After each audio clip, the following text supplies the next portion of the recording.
Welcome students. आज का हमारा टॉपिक है concept and nature of learning. तो आइए स्टूडेंट्स, अब हम लर्निंग के बारे में डिटेल में समझेंगे। देखिए, learning is the process by which an individual acquires knowledge, attitudes and skills that are necessary to meet the demands of life. Learning हमारा वो प्रोसेस है जिसके थ्रू एक इंडिविजुअल नॉलेज, एटीट्यूड, स्किल्स ये सब एक्वायर करता है, सीखता है, जो कि हमारी लाइफ की जो डिमांड्स हैं, मतलब जो हमारी ज़रूरतें हैं लाइफ की, उनको पूरा करने के लिए जो जो चीज़ें हमें चाहिए वो सब हम लर्निंग के प्रोसेस के थ्रू सीखते हैं। While touching a burning candle a child gets burned and he withdraws the fingers. जब एक जलती हुई कैंडल को एक छोटा बच्चा टच करता है तो उसके उंगली जलने लगती है और वो अपनी फिंगर को एकदम पीछे कर लेता है। When he faces a similar situation again, he withdraws his finger faster. फिर दोबारा जब ऐसी सिचुएशन उसके सामने आएगी तो वो और जल्दी से अपनी फिंगर पीछे कर लेगा।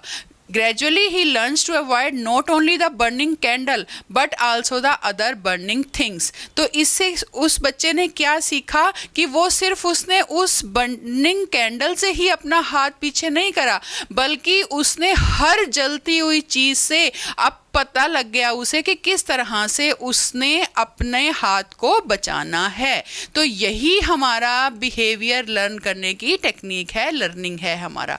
The behaviour of an individual is दस चेंज थ्रू एक्सपीरियंस। तो इस बिहाफ पे हम कह सकते हैं कि जो एक इंडिविजुअल का बिहेवियर है वो एक्सपीरियंस के थ्रू चेंज हो जाता है। जैसे एक बार हाथ जलने पर, उंगली जलने पर, जब जलती हुई कैंडल को बच्चे ने पकड़ा तो उसका हाथ जला, उसने एकदम से अपनी फिंगर पीछे कर ली। दोबारा यही सिचुएशन आई तो उसने और जल्दी से अपने हाथ जलती हुई चीज़ों से पीछे कर लिए। तो ये उस बच्चे का एक्सपीरियंस है कि अगर वो जलती हुई चीज़ों के पास अपना हाथ ले जाएगा तो उसका हाथ जलेगा ही। तो ये उसके बिहेवियर में चेंज आ गया, वो ये चीज़ सीख गया कि कैसे जलती हुई चीज़ से उसने अपना हाथ और अपने आप को बचाना है। This change in behaviour brought about by experiences is commonly known as learning. यही जो बिहेवियर में चेंज है जो कि एक्सपीरियंसेस से आया, जनरली इसे ही हम लर्निंग मतलब सीखना कहते हैं। Thus learning means change in behaviour और behaviour potential that occurs as a result of experience. तो इस तरह से हम कह सकते हैं कि लर्निंग का मतलब है बिहेवियर में या बिहेवियर पोटेंशियल में चेंज होना, जो कि हमारे एक्सपीरियंस का रिजल्ट होता है, जो कि हम एक्सपीरियंस की वजह से सीखते हैं। Learning can result from both vicarious and direct experiences. हमारी जो लर्निंग है, जो सीखना है, वो विकैरियस और डायरेक्ट एक्सपीरियंस दोनों का ही रिजल्ट होता है। Vicarious means observing someone and learning from that observation and not being directly involved in the experience. Students देखिए, ये जो हमारा दो तरह के एक्सपीरियंस है, विकैरियस और डायरेक्ट एक्सपीरियंस, इसका क्या मीनिंग है इसमें विकैरियस का? विकैरियस का मतलब ये होता है कि हम जब किसी को ऑब्जर्व कर रहे हैं और उस ऑब्जर्वेशन से जब हम कुछ सीख रहे हैं बिना उसमें डायरेक्टली इन्वॉल्व हुए, तो वो भी हमारी लर्निंग है। मतलब हमने जब सिर्फ किसी को देखा, for example a child learns how to clap hands by seeing someone else to do it.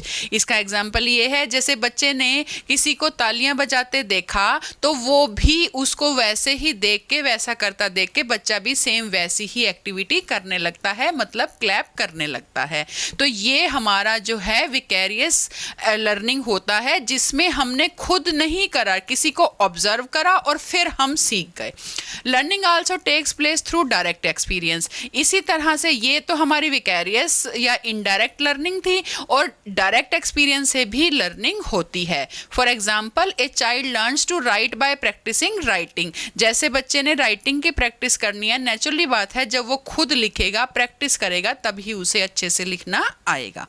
A child normally learns from his parents, teacher and the environment. तो डायरेक्ट लर्निंग में बच्चा जनरली अपने पेरेंट्स पेरेंट्स, टीचर और environment से सीखता है। तो इस तरह से हम कह सकते हैं कि हम विकैरियस और डायरेक्ट एक्सपीरियंस दोनों तरह से सीख सकते हैं। आइए स्टूडेंट्स, अब हम कुछ लर्निंग की डेफिनेशंस देखेंगे।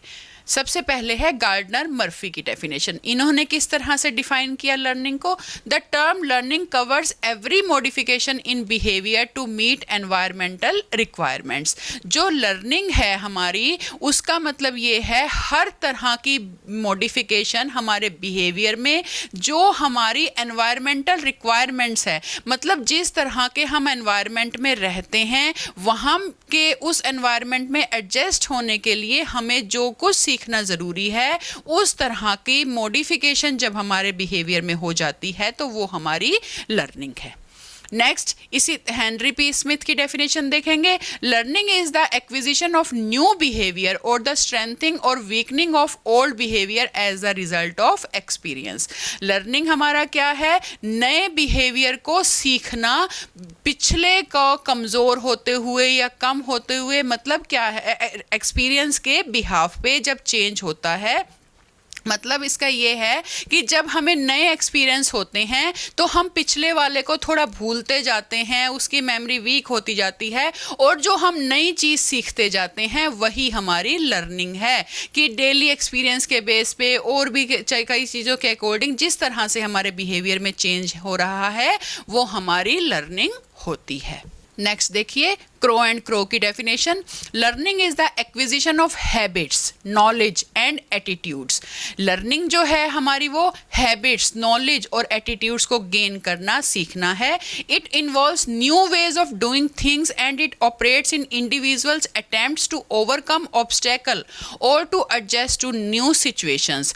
लर्निंग जो है ये हमारे नए तरीके हैं नए काम करने के, और ये इंडिविजुअल के अटेम्प्ट्स हैं। एक जो पर्टिकुलर व्यक्ति जो कुछ सीख रहा है, ये उसकी कोशिशें हैं जिनकी वजह से वो अपने रास्ते में आने वाली बाधाओं को दूर करता है और अपने आप को नई सिचुएशन में एडजस्ट करता है। It represents progressive changes in behaviour. इसकी वजह से बिहेवियर में काफ़ी चेंजेस होते हैं। It enables him to satisfy interest to attain goals. इसकी वजह से अपने आप में इंटरेस्ट क्रिएट करते हुए, अपने नए नए काम सीखते हुए, लर्निंग हमें इस एबल बनाती है कि हम अपने गोल्स को अचीव कर पाएँ। मतलब लर्निंग से इस तरह का हमारा बिहेवियर चेंज होता है कि हम जो हमारे गोल्स हैं उनको हम अचीव कर पाते हैं और अपने आप को नए सिचुएशन में, अपने एनवायरनमेंट में, हर जगह अपने आप को एडजस्ट कर सकते हैं। तो इस तरह से इन डेफिनेशन के अकॉर्डिंग स्टूडेंट्स हम ये कहते हैं कि जो हमारी रिक्वायरमेंट्स हैं लाइफ की, कहीं भी हमें रहने की जो एडजस्टमेंट हमने जिस तरह से करना है अपने एनवायरनमेंट में, उसके अकॉर्डिंग जब हमारे नेचर में, जब हमारी नई नई चीज़ें सीखने में, हमारे बिहेवियर में जो चेंज हो रहा है वही हमारी लर्निंग है, उसी को हम सीखना कहते हैं। नेक्स्ट, अब हम स्टूडेंट्स देखेंगे नेचर ऑफ लर्निंग। इसमें सबसे पहले आता है हमारा learning is universal. Every creature that lives learns. हर वो क्रिएचर जो जीता है, मीन्स सांस लेता है, वो सीखता है। Man learns most. मैन सबसे ज़्यादा सीखता है। The human nervous system is very complex, so are human reactions and so are human acquisitions. Human nervous system जो है वो बहुत कॉम्प्लेक्स है, उसी तरह से ह्यूमन के रिएक्शंस होते हैं और उसी वजह से ह्यूमन सबसे ज़्यादा सीखता है, गेन करता है। Positive learning vitals for children's growth and development. जो हमारी पॉजिटिव लर्निंग है वो बच्चों के ग्रोथ और डेवलपमेंट के लिए बहुत ज़्यादा ज़रूरी है। मतलब बच्चों का ग्रोथ और डेवलपमेंट सही रूप से तभी हो पाएगा जब बच्चे लर्निंग करते रहें, सीखते रहें। Next one is learning is through experience. Learning always involves some kind of experience, direct or indirect, that is vicarious. Students देखिए, learning हमारी हमेशा experience के थ्रू ही होगी, फिर चाहे वो direct है या indirect. Next one is learning is from all sides. Today learning is from all sides. Children learn from parents, teacher, environment, nature, media, etc. आजकल हर चारों तरफ से बच्चे जो हैं सीखने की कोशिश करते हैं, उनके बिहेवियर में चेंजेस होती हैं। तो बच्चे अपने पेरेंट्स से, टीचर से, एनवायरनमेंट, नेचर और मीडिया, आजकल खासकर मीडिया का तो बहुत ही ज़्यादा रोल है, तो इन सब चीज़ों की वजह से बच्चे सीखते हैं और उनके बिहेवियर में चेंजेस होते हैं। Next one is learning is continuous. It denotes the lifelong nature of learning. Every day new situations are faced and the individual has to bring essential changes in his style of behavior adopted to tackle them. Learning is birth to death. Students देखिए, learning हमारा जो ये है सीखना जीवन पर्यंत चलती रहती है, लाइफ लॉन्ग प्रोसेस है। हमारा सीखना कभी भी नहीं रुकता है क्योंकि ये हमारे एक्सपीरियंस के बेस पे है और डेली हमें कोई ना कोई नए एक्सपीरियंस होते रहते हैं, हम कुछ ना कुछ सीखते हैं और उस सीखने की वजह से जो हमारे व्यवहार में परिवर्तन है वही सीखना है, वही लर्निंग है। तो इसीलिए ये हमारा लाइफ लॉन्ग प्रोसेस होता है, लाइफ लॉन्ग चलती रहती है। Next one is it results in change in behaviour. It is a change of behaviour influenced by previous behaviour. It is any activity that leaves a more और less permanent effect on later activity. देखिए students, ये जो हमारा learning है, naturally बात है, अभी starting से ही हम ये बात करते आ रहे हैं कि ये हमारा बिहेवियर में चेंज है। जो हमारा प्रीवियस बिहेवियर है उसमें कुछ ना कुछ चेंज होता है, हम नया सीखते हैं, हालांकि हम पिछले वाले से भी इन्फ्लुएंस्ड होते हैं। ये एक ऐसी इस तरह की एक्टिविटी है जो पहले वाले एक्टिविटी पे इसका कम या ज़्यादा कोई ना कोई इफ़ेक्ट ज़रूर पड़ता है। मतलब चाहे हम डेली कुछ नया सीख रहे हैं लेकिन जो पिछला सीखा हुआ है उसका भी इफ़ेक्ट हमारे बिहेवियर पर ज़रूर रहता है। Next one is learning is an adjustment. Learning helps the individual to adjust himself adequately to the new situations. Most learning in children consists in modifying, adapting and developing their original nature. In later life, the individual acquire new forms of behavior. देखिए students, learning जो है वो हमें हर new situation में सही रूप से adjust करना सिखाता है। ज़्यादातर जो लर्निंग होती है उसमें हमारा मॉडिफाइंग, अडेप्टिंग, नई नई चीज़ें डेवलप करना, डेवलपिंग वगैरह, ये हमारे ओरिजिनल नेचर में है, क्योंकि लर्निंग के थ्रू ही हम अपने बिहेवियर को मॉडिफाई कर सकते हैं, अडेप्ट कर सकते हैं, डेवलप कर सकते हैं और आगे आने वाली लेटर लाइफ जो है वो हमारा बिहेवियर का न्यू फॉर्म ही होता है। मतलब बिहेवियर हमारा वही है जो लर्निंग की वजह से हमारा नया हो रहा है, जिसकी वजह से हम अपने आप को नई सिचुएशन में एडजस्ट कर पा रहे हैं। Next one is it comes about as a result of practice. It is the basis of drill and practice. It has been proven that students learn best and retain information longer when they have meaningful practice and repetition. Every time practice occurs, learning continues. जो हमारा ये learning है ये हमारे practice का result होता है। कि जितनी ज़्यादा हम ड्रिल और प्रैक्टिस करेंगे उतना ज़्यादा हमारा बिहेवियर अच्छा होगा। ये भी प्रूव हो चुका है कि जितना ज़्यादा टाइम तक सीखी हुई चीज़ों को कोई स्टूडेंट याद रखता है, सीखते हैं, तो वो हमारा ज़्यादा हेल्पफुल होती है। मीनिंगफुल प्रैक्टिस हमारी बहुत हेल्प करती है। जितनी बार प्रैक्टिस होगी उतनी बार लर्निंग होगी ही होगी। Next and last one is learning is relatively permanent change. After a rat wake up his nap, he still remembers the path to the food. Even if you have been on a bicycle for years, in just a few minutes practice, you can be quite proficient again. देखिए students, जो एक बार सीखी हुई चीज़ होती है वो हमेशा रहती है। मतलब जो हमारी लर्निंग है, बिहेवियर में चेंज है, वो परमानेंट चेंज होता है। चाहे कुछ वो हमारा, जैसे अभी हमने पीछे बात करी थी कि कुछ धुंधला हो जाता है, कुछ इस तरह से है कि हमें कम याद आता है, लेकिन अगर हम प्रैक्टिस करें, वापस से उसको याद करने की कोशिश करें, तो हम बहुत जल्दी उसी बिहेवियर को हम कर सकते हैं।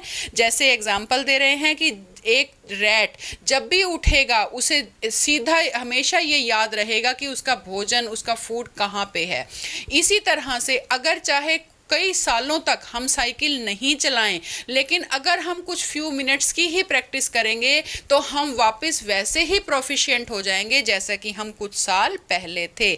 मतलब जैसे अगर कुछ सालों के लिए, कुछ टाइम पीरियड के लिए अगर कोई चीज़ हम छोड़ देते हैं, वो हमारे माइंड में कहीं ना कहीं है, कहीं पहले प्रैक्टिस में थी लेकिन हमने नहीं करी, तो भी अगर हम उसके कुछ टाइम बाद थोड़ी बहुत भी प्रैक्टिस करेंगे तो वापस हम उसी सिचुएशन में आ सकते हैं। तो इस तरह से हम कह सकते हैं कि लर्निंग जो है वो हमारे बिहेवियर में परमानेंट चेंज होता है। तो स्टूडेंट्स, ये था हमारा concept and nature of learning. उम्मीद करती हूँ आज का टॉपिक आपको समझ आया होगा। Thank you students.